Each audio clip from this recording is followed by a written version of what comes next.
Junkin Pool over here in Porville. Hope everybody's having a good day. Oop, just stepped in a mud hole. So I pretty much cut up the rest of this Chevy, cut it into 2 foot. I gotta measure, that might be over 2 foot, but might have to trim it down. I guess a couple pieces ain't too bad, but that's some pretty heavy stuff right there. 2-wheel drive, so it isn't quite as heavy as the 4-wheel drive front end. So yeah, we've been cleaning up over here a little bit today. Probably can't tell, but that radiator is going to go on the scrap pile. Looks pretty rough. All copper, pretty heavy. Copper brass, I should say. There's Debbie. So yeah, we're over here. It's really getting muddy. It was dried up really good, but it's pretty warm out today. I got a long sleeve shirt on. I've been out here with a coat, but so we're getting a little bit of stuff ready to go do some more processing. We got started on getting some transformers around and some cast aluminum the other day. Brought another gondola up here. Well, whatever this thing actually was. I dumped it over here. We thinned one out pretty good. There's some brass in here. A bunch of ballast we've been pulling out, and electric motors, and there's quite a bit of brass in there.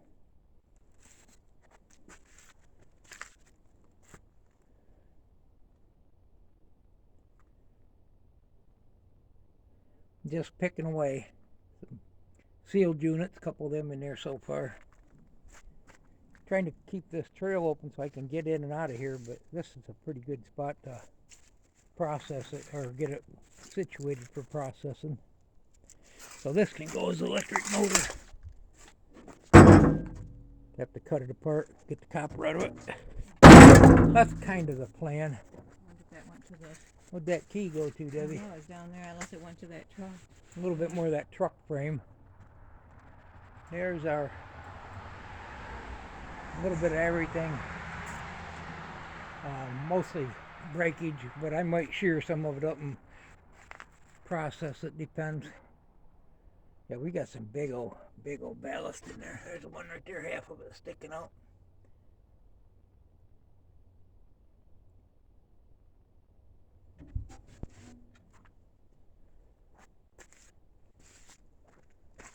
We got that stuff. This is what all the scrappers like to see. Tore it apart. We heard a rattle in there. There's a piece of metal on the side. We hit the jackpot. We found a dime. Well, Debbie took that. I had this run a minute ago and I thought I was going to do a video. I got a old lawn roller in there.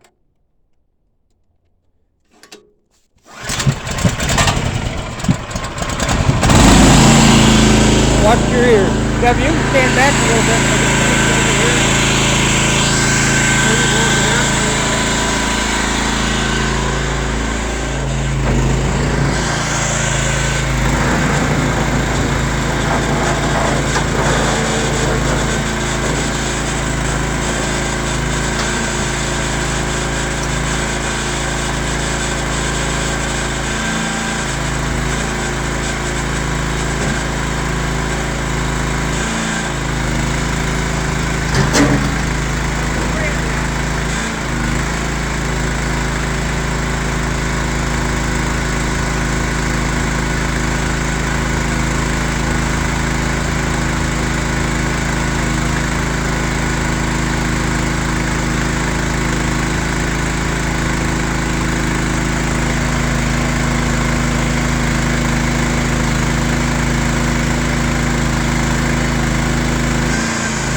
Anyway, that won't crush anymore because it's got these stops right here. And so when you make a bale, it's got to be at least that size. But actually, a guy could put some 6x6 or something in the bottom and raise it up. But what I'll do is I'll just add some more, maybe throw another appliance or two. It's been in it. It's just out of its throw. It's not made to go down that far. Because I had to pull this all apart. There's this whole thing up here, and then there's like a piece that bolts to this. So when it gets down there, wherever it is, it won't go down no further.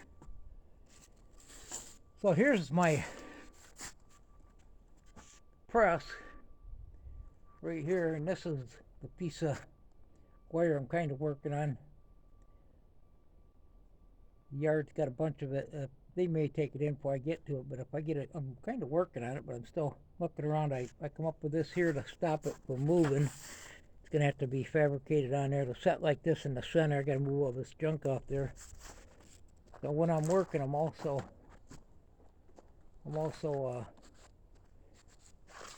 looking for stuff to put this together. Now this I-beam, what I'm going to do is I'm going to cut it right all the way down, right flush to this here. And then I'm going to try to get a nice sharp edge on both sides. This is super heavy.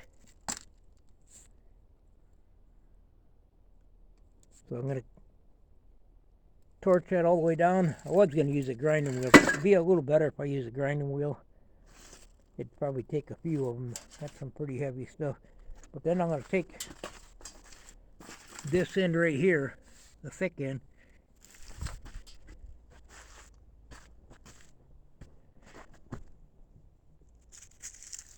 some metal. This is actually good iron. I'm going to cut that up. I was going to try to bale it. I didn't realize it was that thick. But then I'm going to take that top plate of that angle. This has got this plate here, and I'm going to rig it up where I can bolt it right on here in maybe 4 spots on both sides. And that thing ought to be a heck of a shear. And then I've got some other stuff around from Jackhammer that I'm going to use to rig up on here. I found a few of them around. I was looking for one of them big paddle bits, but they got them for clay, and I haven't really seen anything. But these will be interchangeable. Anyway, that's the plan. Of course, weather sometimes gets you set back, but found a couple different cylinders around here. There's one, but I think I got a couple better ones than that. And kind of the same thing I'm going to do over in Porterville too. This will be the outside one that'll run off of this baler. I just got the 6 spool bell set so I can run all kinds of stuff. Well, there it is. The day in the life of Porterville. Well, thanks for stopping by. Hope everybody's having a good day. Goodbye. And Debbie said goodbye. We've been messing around for a while. There's a couple ballasts. There's a ballast right there. The heck is it? Yeah, that is a ballast. Yeah, that one. We've got some bigger than this. Goodbye. Go find a ballast. Or not.